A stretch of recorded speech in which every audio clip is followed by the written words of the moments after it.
Brouage, mon restaurant s'appelle Le Voyageur. Je vous ferai manger des pétons farcis au beurre d'amande, monsieur. Je vous ferai manger des Saint-Jacques au cèpe. Je vous ferai manger le seul de la région à faire une chaudrée charentaise, monsieur. Voilà, et bien d'autres plats encore.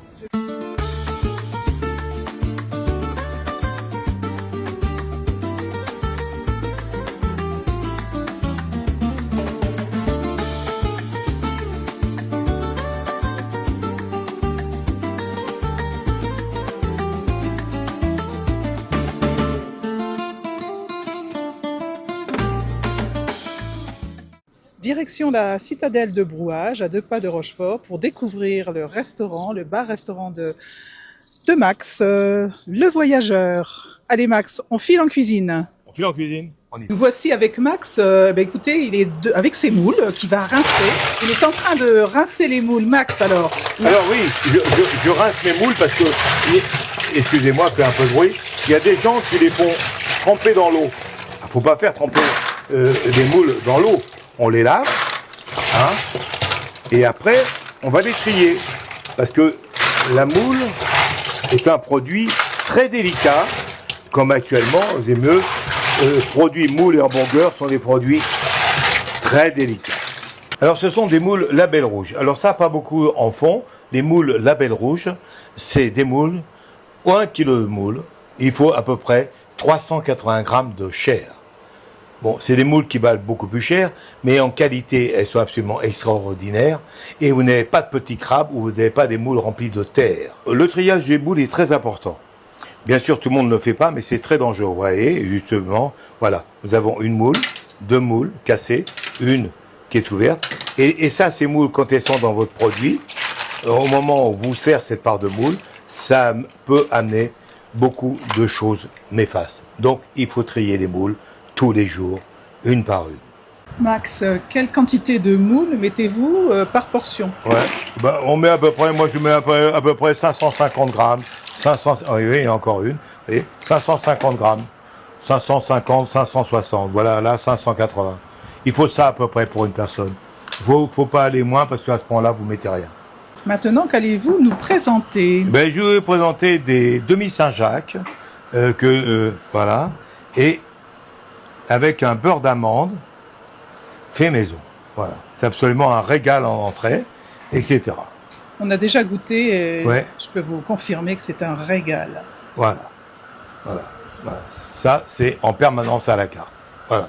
On repart sur la coquille Saint-Jacques, Max. Oui, alors là, on va faire une coquille Saint-Jacques à la Diepoise, car j'ai vécu en Normandie pendant plusieurs années. Alors, Saint-Jacques, alors je tiens à préciser, et c'est encore marqué sur la boîte, oui, c'est marqué. Noix de Saint-Jacques fraîche.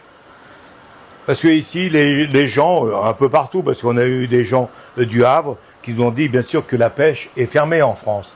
Mais elle est ouverte, il ne faut pas oublier qu'on est en Europe. Alors donc, on a des Saint-Jacques qui viennent directement de Bretagne. Donc, nous allons la garnir, et c'est mieux, à la Diepoise. Ça veut dire avec des crevettes. Voilà. Et avec des moules. Voilà. C'est une Saint-Jacques à la Diepoise. Voilà. Et nous allons couvrir tout ça d'une sauce. Bien sûr, toutes les sauces, bien sûr, sont maison. Hein. On n'a pas de trucs tout prêt ou tout cuit, ou etc. Hein. Et après, ça sera gratiné. Voilà. Et passé à la salamande. Voilà. Voilà. La Saint-Jacques normande est là, tous les jours. Max, qu'allons-nous faire maintenant? Bon, ben on a vu la mer, on a vu les moules, on a vu les Saint-Jacques, etc. On va faire une chose très très simple maintenant, c'est une crème brûlée. Alors vous voyez, c'est un peu comme les moules, vous voyez, des œufs, hop, je prends le premier œuf, vous voyez, il est cassé. Donc, il a des bactéries. Il faut toujours faire attention à tout. Hein. On regarde bien tout ce qu'on met dans ces ingrédients. Voilà. Voilà. Alors, les petits œufs. Rien de plus simple. Hein. Voilà. Alors là, je penche. Alors maintenant, je vais blanchir mon sucre. Alors, comme tu as pu le remarquer, chez moi, il n'y a pas de musique en cuisine. Hein. Voilà. Parce qu'avec la musique, alors là, on est toujours dans le jaune. Alors, je baisse mon cul de poule comme ça, de manière que la matière redescende. Et voilà. Et là maintenant, on va arriver, à force de fouetter, on va arriver à un jaune pâle. Voilà, c'est ça. On appelle ça blanchir. Alors ce qu'il faut que tu regardes aussi, c'est les épaules, tu vois. Parce que moi, j'ai un jeune qui est rentré en cuisine, qui va en salle de sport l'après-midi. Je lui dis, c'est pas la peine. Moi, quand je suis arrivé en cuisine, je faisais du L. Maintenant, je fais 3 XL. Tu vois? Voilà, il faut battre. Donc, tu vois, regarde. Alors, et là, on écoute. Tu entends le sucre roux? Je suis pas encore assez bon, là. T'entends? Le long de la paroi? Oui, on entend. Ça grince. Et regarde. Et voilà. Et voilà, et voilà. La beauté. Voilà. Le départ, simplement, d'une crème brûlée. Et après, nous allons mettre un peu de lait. Voilà. Et un peu de crème. Et le tour.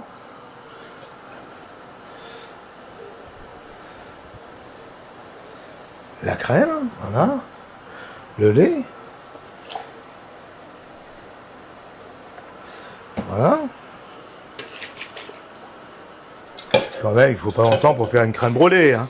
Ça sert à rien de l'acheter toute prête. Et on finalise avec un petit coup de pinot. Voilà.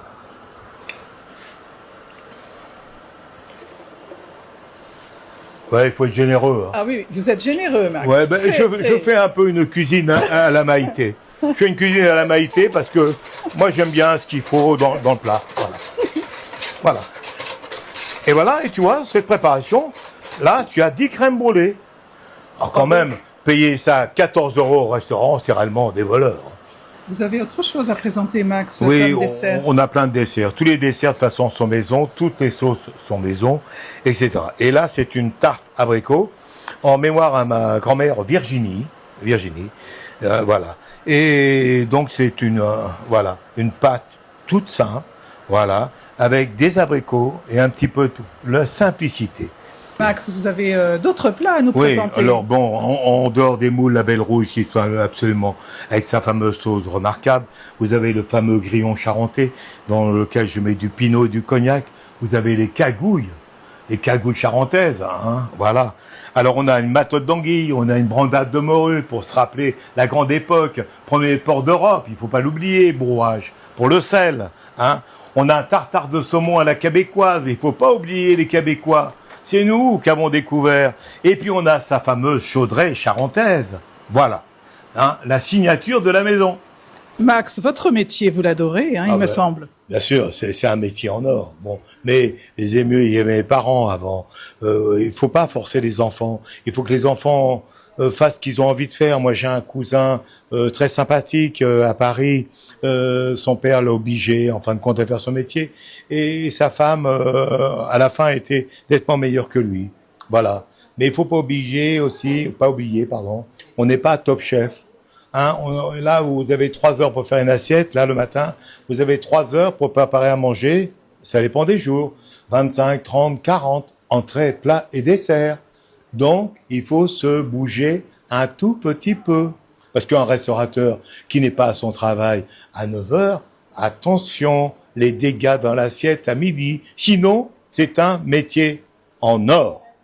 Merci, Max. Merci d'être comme vous êtes.